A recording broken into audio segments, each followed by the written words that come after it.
Hi everybody, welcome back to the Overwatch Project on YouTube and at overwatchproject.com.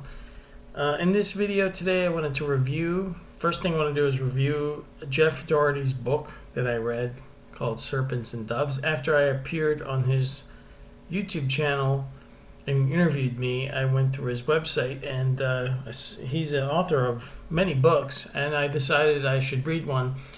And this isn't something that he asked me to do or I'm being paid for or anything. I did this all on my own. I even bought the book. He didn't give it to me. And so this is an honest review, which is going to be it's a really good book. I decided to read this one, Serpents and Doves. I appreciate the fact that if you order it from his website, you can get it in a DRM-free PDF file. So I was able to convert it to audio. And that's the way I prefer to read my books. So I went through the book once. I'm actually in the process of listening to it again. And it is a fascinating book in that it compresses a lot of information. It's not a very long book. It deals primarily with the Genesis account of creation and biblical translation interpretations that, you could have an entirely different information come to you if you simply look at the original words that were translated. And you can do this yourself by following along in his book, and you can go through BibleHub.com has the interlinear. You can research either the Greek of the New Testament or the Hebrew of the Old Testament, and you can go word by word if you want. Now, I was impressed with this because in my own research, I'd spent years going through the entire Bible and deconstructing my indoctrination and everything. I did this myself. I actually discovered this on my own, but I didn't discover all the things that Jeff points out in his book. There's obviously a lot more in these translations that are in error than I ever imagined. And, this is like all this information that he has in his book is referenced, and you can, of course, follow along. And the words that he's showing you has a different meaning, carries an entirely different story than the one that you're given in the English translation or whatever modern day translation of the Bible you have. So it's definitely worth a read as far as I'm concerned, and it's only like $1.99 to buy. So anyway, let me just demonstrate for you how this works, because this is one of the things I discovered on my own, doing my own research. So as I read through the Bible after the first time, and after looking at what apologists were trying to tell me to think it said, I decided to go step by step and try to figure out what it said. And when things came up that just did not make any sense at all, I would go to BibleHub.com and I would try to deconstruct that paragraph and see, is there a different way to translate this? Did somebody intentionally or by accident translate this in a way that makes no sense? One of the ones that came right up to my mind was this passage in Matthew 5:27 and 5:28. Basically, this is the account where Jesus, or it may have been the Christ here, as Jeff refers to it. I'm not sure if it was plastic Jesus or the Christ, but the statement here is. You have heard that it was said that, you should not commit adultery. And then it's translated, I however say to you that everyone looking upon a woman in order to lust after her has already committed adultery with her in the heart of him. So this was bizarre because it just did not make sense to me. Why, you're going to be sexually attracted to, if you're heterosexual male, you're going to be sexually attracted to a woman that you find attractive. You're going to lust after her. It's going to be hormonal. It's really, this entire statement makes no sense. Plus the fact that the topic is adultery, which should mean married or a spouse involved or something like that. So as I was going through this myself, in this word here, this Greek word, I'm not even going to try to pronounce it, but the Greek word that they use for woman, it's clear that this word can also mean wife. Now, if you change that, and you've heard like these fundamentalist evangelists, these people that get all uptight when, you talk about premarital sex or anything like that. Oh my gosh, you can't lust after anybody or you go to hell. And now this word here is used as wife many other places in the Bible, but for some reason here it's woman, which makes the sentence make no sense at all.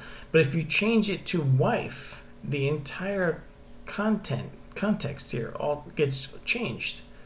Now suddenly it makes sense. Okay, so if you're basically trying to steal somebody else's spouse, and a lot of this stuff in the Bible is leaned too far to the masculine. This could apply to a woman who wants to steal a man's spouse, obviously in today's modern world, and it could apply to a man who wants to steal a woman away from some union that she's in. So you have this now concept of theft and subterfuge and deception going on here. Now the whole thing makes much better sense. If you're trying to hurt someone else, cause harm in a relationship, that makes sense. But in the way that it's written here makes no sense. So what Jeff does in his book is point out that, to me, and this is advanced level stuff. The thing is that this book that Jeff wrote here is advanced level. It's not something that somebody who is deeply rooted in maintaining their worldview will be able to see. Apologists are there to control what you think the Bible actually says. And if that wasn't bad enough that reading it in plain English, the English translation has many, many problems. Or as even Thomas Jefferson said, I believe he thought the Bible was mostly BS with some diamond in it. So I think Jeff Daugherty took that from Thomas Jefferson and kind of used that line himself. But the whole point here is that this problem of translational errors is enormous. Now I can't give you a breakdown of this book without doing it some injustice. It's really something that's only like, I think, 65 pages. It's something that has to be taken in its totality, because you can then take the book and then you can go on Bible Hub yourself or other sources and you can see what he's talking about. So there was this whole reptilian thing going on in Genesis that, and of course, I was aware that if you go to Genesis in Bible Hub and you can look at the words, you can see that there's really some confusion here. Even when you're reading in English, it's confusing because it seems to be talking about gods. It seems to be talking about two different creation stories. You have apologists that have to deal with this and debate amongst themselves. And are there two different creation stories in Genesis? Then they have this whole internal debate from Christian versus Christian, modern day Christians versus each other, just like they do in the book of Revelation. They argue with themselves about this post-tribulation, pre-tribulation. In Genesis, there's two creation stories, or there's a gap theory, and they go on and on and on. And if you just look at all these religions, all of them, and not just Christianity, but all of them, they all want to tell you that they're the one true thing. But then if you look at their internal structure, you find out that they are all arguing with themselves. All these different versions of Christianity, all these different denominations. they are all disagreeing with each other. And this is because the text is mistranslated, misinterpreted, and this book, Serpents and Doves, shows you that it's translational errors go far beyond what I even imagined. So definitely, it's worth the read, and is a book that I recommend. So I haven't read any of his other books yet. I do watch his videos, and I plan on being there December 10th in Clearwater if anybody's interested in showing up there. So the whole thing here with this is also reminds me of that I have to sort of assess my thoughts on a lot of this ancient information. Something that came up during the reading of this book and all the other research I had done into Sumerian texts and all these other ancient mythologies was that there seems to be a connection between all of them. There's like a core that connects them, and if when Jeff's talking about reptilians and serpents in this book, and he references the fact that there's a reptilian element in mythologies universally, globally, in all ancient texts from all over the world and all different kinds of cultures, and even in science fiction. When science fiction is done properly, there is an element of it that is entertaining, and there's an element that is esoteric, or the science fiction or good comic books. And I say good comic books because the comic book industry today is infested with some mindless people that are just completely off the rails, and they're ruining the comic book industry. And things that were like from Stan Lee or some of the original Star Trek. And the original Star Trek, if you can look past the cheesiness of the special effects from the 60s, there's some deep stuff in there. In this sort of universal thing we have with dragons and reptiles and serpents that Jeff writes about in his book, I remembered this one episode from Star Trek, an episode called Arena, where Kirk is forced to combat with this alien called a Gorn, who's a reptile. And if you can look past the bad, what they were able to, still amazing what they were able to pull off in the 60s. But if you look into one of the lines that Kirk says in this story, in this episode, is that he remembers, something about Earth history, about some kind of instinctual programmed knowledge that we have about reptiles, or certain type of feelings that we have about them. And I found that sort of in synchronicity with some of the things that Jeff wrote about in Serpents and Doves, which reminded me of this episode.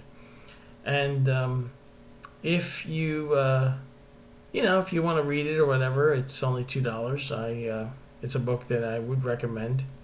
It's not long, and it does contain a lot of information. And as I've shown you here, you can figure this stuff out on your own. If you go back to Genesis, you can clearly see some of the bad translation. They have this whole thing about God, but really it's gods. And there is something that is just not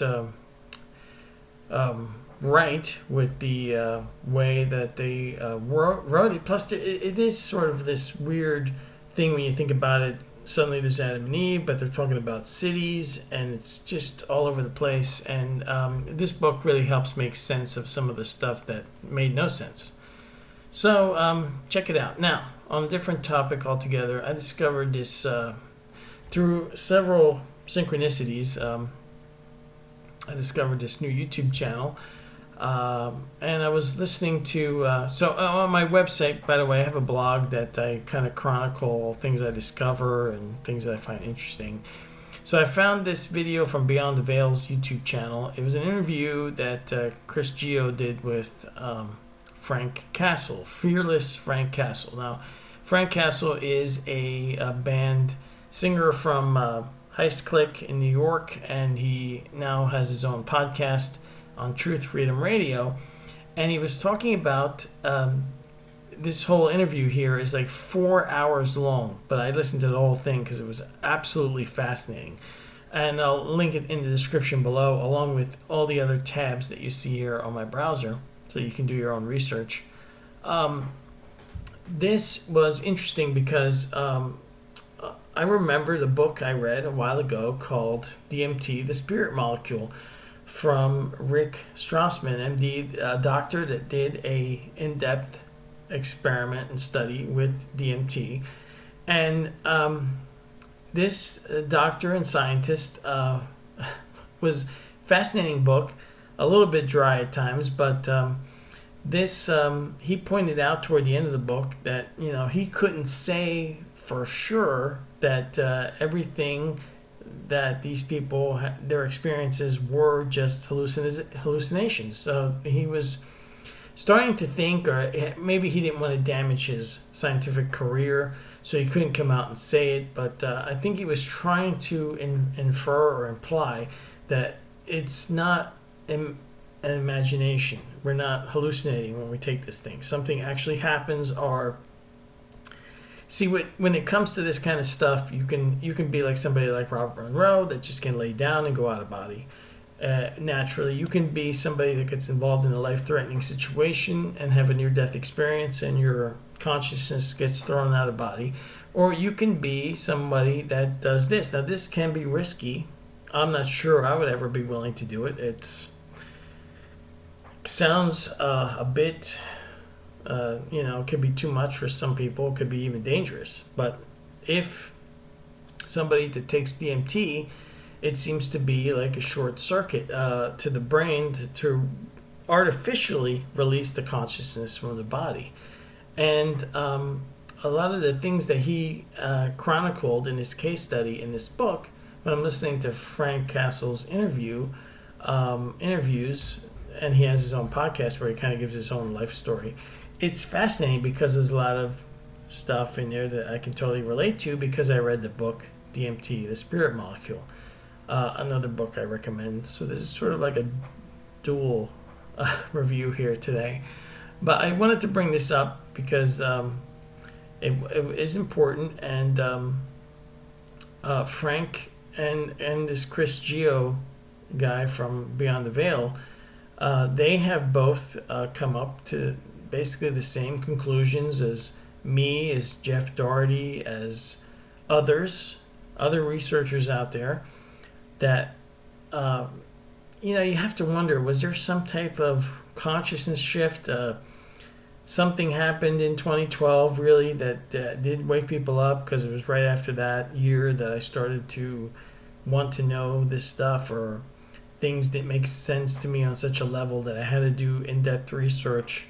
And even Frank Castle, I heard him say in one of his interviews, he mentioned that. And I think there's some of my people that leave comments on my website, on my YouTube channel, mentioned Dolores Cannon, I think her name was. I started watching one of her videos, that some of the information she had suggested that also.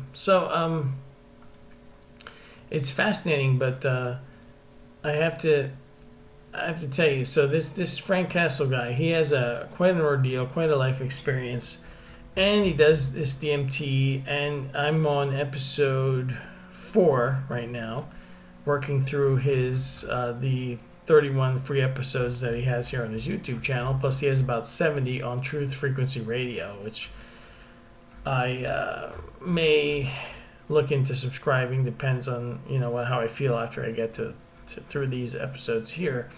But Beyond the Veil interview and his own account here shows that you can come to the same conclusions about this prison reincarnation matrix reality, whether it's using intellectual study like I've done, or if you're an out-of-body experiencer, or if you may have had near-death experience that you don't want to accept what you necessarily were dealt with, and you may be more Gnostic. There are some people now starting to realize that they should question things more when they end up out of body, and or DMT experiencers here who are willing to challenge these entities that they meet and not just accept or bow down to things.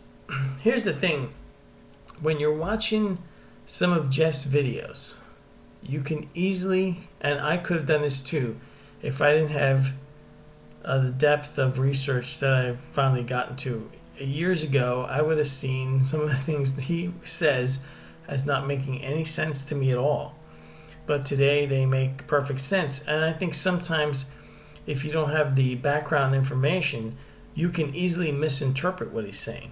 So when he says that we're all Elohim, we're all gods, or we're all, I think a technical term would be, we're all demi-alls. We're all parts of the all. But we're individuals. Okay? We're not trying to get back to some all so that we can be eaten. We will always be and should always be individuals unless we surrender our individuality to some collective parasite. And I think what he's saying sometimes can come across the wrong way to people that don't have background information, because you would think that he's telling you that we're all gods. But he's saying that with a specific meaning in mind, I think. And I get it now. I get it. So we're all, you could say demigods, but then and we're all sort of like ground down into this human existence, really only experiencing a small percentage of our true nature, because we're forced into these biological, or tricked into these biological bodies. And just want to go back to his book and something else that it opened up for me. The two possibilities here, one that he explores in his book, is that our universe was created for a specific purpose, an environment for non-physical beings to experience a physical duality. But there's one version that, that's one way of looking at it. And then something corrupted it. It was invaded or infested with a parasite. And that parasite has corrupted everything and created a false duality. Because we really don't have an actual duality here. We have false dichotomies. Manipulated dualities. A true duality would be like, I know all the rules how to play chess. You know all the rules how to play chess. We have a chessboard. I have the same pieces you do, and we go at it. In video games, it's more of a true duality, right? They try to balance everything.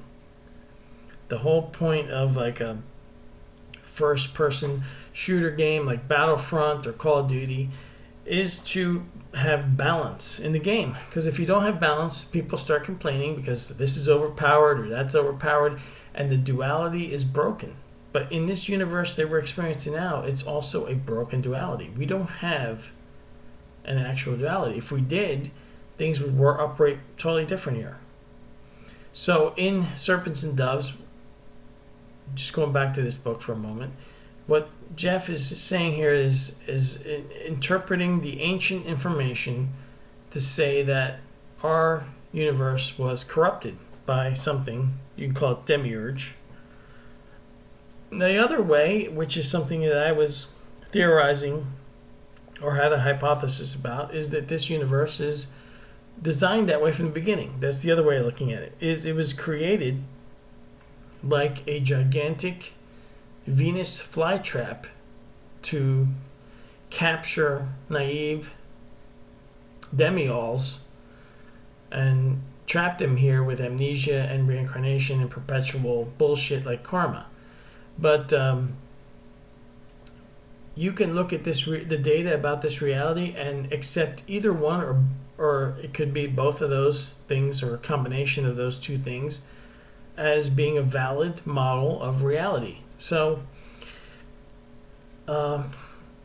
I had been on this kick in the last few months of sort of dismissing ancient information and only looking to present information. And something that this book gave back to me was an appreciation for the ancient information, that there is sort of like a universal clue in there.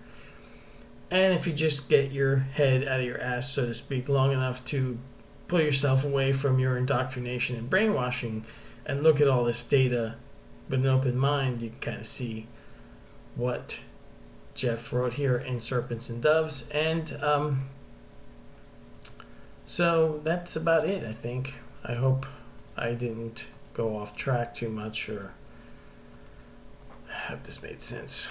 Sometimes I have a hard time coming on here. I swear there's a force or something, or things that don't want me to make my videos and try to put obstacles up in my way and drain me afterwards. Anyway, probably be on Jeff's show sometime in the future. I'll let you know if that happens. I'm going to send him a link to this, and because it is an interview about his book, and he did not solicit that from me. So, all right. I think that's it for today. I did enough blabbing. I'll talk to you guys later, and I hope you find this video useful. Thanks, and see you next time.